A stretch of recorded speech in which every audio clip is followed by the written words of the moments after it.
on them.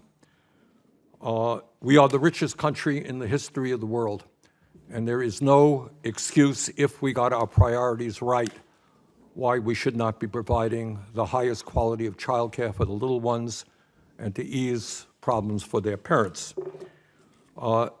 Again, I don't have to tell anybody who is here that in America today, the cost of childcare for a variety of reasons is outrageously high and unaffordable to millions and millions of working class and middle class families.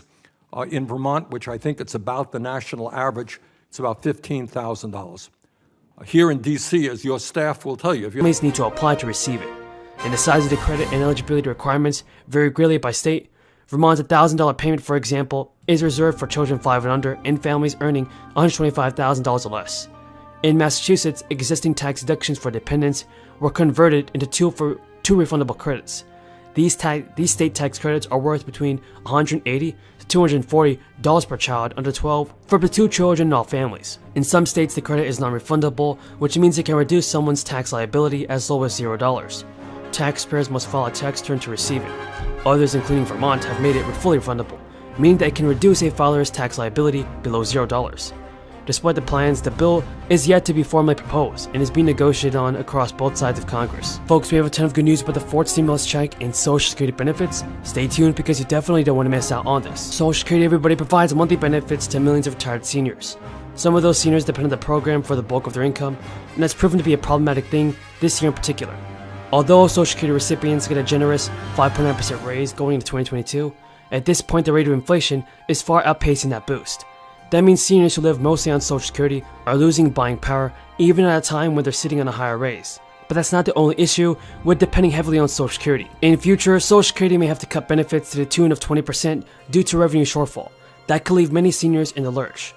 In the coming years, Social Security expects to owe more in benefits than it collects in revenue, due largely to an anticipated mass exodus of baby boomers from the workforce. The good news is that Social Security has trust funds it can tap to keep up with scheduled benefits. But once those trust funds run out of money, benefits will be cut back on the table. Meanwhile, the Social Security trustees recently released a 2022 report, and it projects that the program's trust funds will run out of money in 2034. From there, Social Security may have to slash benefit income guidelines. But due to the cost of living adjustment, some Louisiana households may see a decrease in SNAP and other benefits, according to the Louisiana Department of Children and Services. This has so far affected millions of people under the Family Independence Temporary Assistance Program and SNAP program as well. State officials have said that these benefits will decrease in January. The cost of living is already increasing every single day. But now, once again, food inflation is outpacing overall inflation. What this means, though, is that SNAP recipients in the state of New York will once again receive more than $100 in their monthly benefits. SNAP has been crucial for many people in New York, and households that are currently at or near the maximum benefit level, which is about $1,000 for a household of 4, will receive SSI payments of at least $100. Benefits will post between December 12th and December 31st. An estimated $234 million in federal funding will be infused into New York's economy as a result of additional benefits. Since January, the program has contributed more than $2 billion into the state's economy, playing a critical role in the state's economic recovery in the wake of the crisis. According to a recent federal survey, SNAP generates up to $1.54 in economic activity for every dollar invested in the program. So, as food prices affected the number of factors, including extreme weather and supply chain complications, it makes it more difficult for the U.S. government to use tactics like raising the rates to moderate food prices. A number of party and refrigerator staples continued to get more expensive last month. The latest data even shows this. Eggs were a staggering 49% more expensive through November, and butter prices also increased by 27%. Overall, grocery and menu prices in November and December continue to go up half a percentage point every single month. So we're only left with one option now. It's for President Biden to do something about this and sending out stimulus payments. Because there is exciting news, the lawmakers have already unveiled a new bill. The bill will fund new programs. They aim to provide more relief to the low income across the country. And the American people, look, I just say it this way. As soon as this week, your savings and your pocketbook could be directly impacted by this Republican stunt. It's as simple as that. Republicans say they will not do their part to avoid this needless calamity. So be it. But they need to stop playing Russian roulette with the U.S. economy. It's one thing to pay our debts already acquired. It's another to require a supermajority to pay the debts already acquired. It's not right.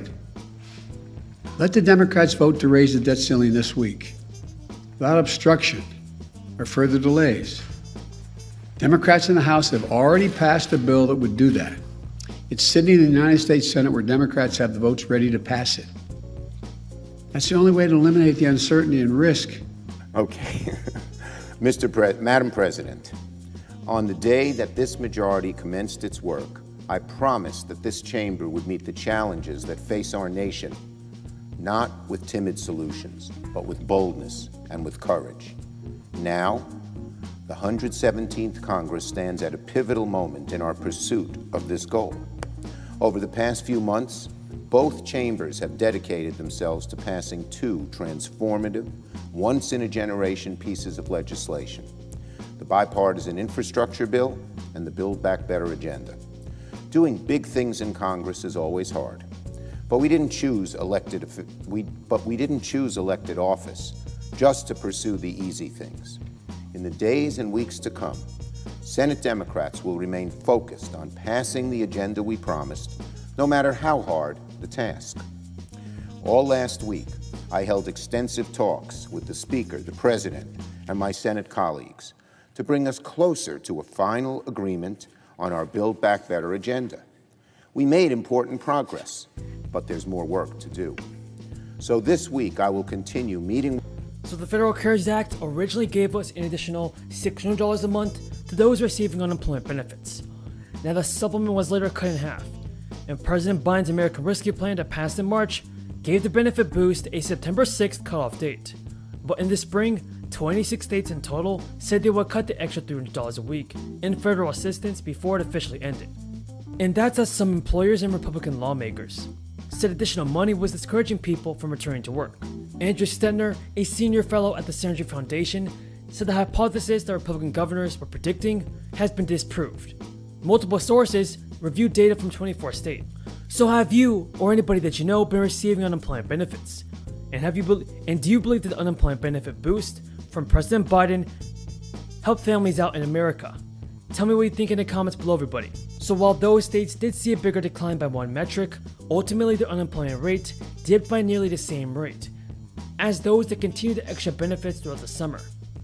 And that's because while states that ended the $300 check before September saw their employment rate rise faster than it appears in June, those rates then fell in late July and August. The rise of the crisis likely complicated the data in states that stopped the supplemental aid. Economists have